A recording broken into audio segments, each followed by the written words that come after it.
Il-kumpilazzjoni fil-konfront ta' Justin Borch mixli bil-qtil tal-eks sieħba tiegħu Chantal Ketkuti f'Ħażabbar se tibda nhar it-tlieta li ġej quddiem il-Maġistrat Rachel Montebello.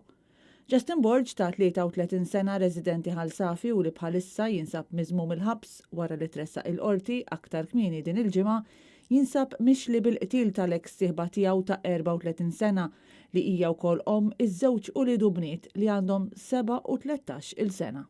Il-qtil seħ nhar il-ħadd li għadda f'Ħażabbar quddiem il-każin tal-futbol b'daqqiet ta' sikkina f'rasa b'waħda minnhom tinfet ukoll nasa.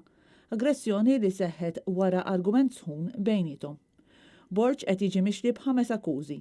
Minn barra l-omiċidju u qed jiġi mixli wkoll li waqt ir-reat kien fil-possess ta' sikkina kellu wkoll arma mingħajr liċenzja li kellu fil-possess tiegħu id-droga kokaina u li kiser il-paċi pubblika.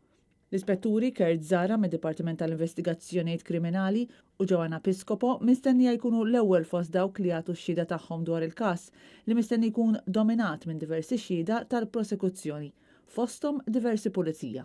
L-avukati difensuri ta' Borch, Franco De Bono u Marion Camilleri mamlux talba għal libertà provizorja minħabba li dan għadu stadju bikri, iżda talbu sabiex jinħatar espert psikjatriku biex jeżamina lill-akkużat li ma talba intlaqat mill-prosekuzzjoni bil-qorti taħtar lill professur Anton Grek biex iwettaq dan l-eżami.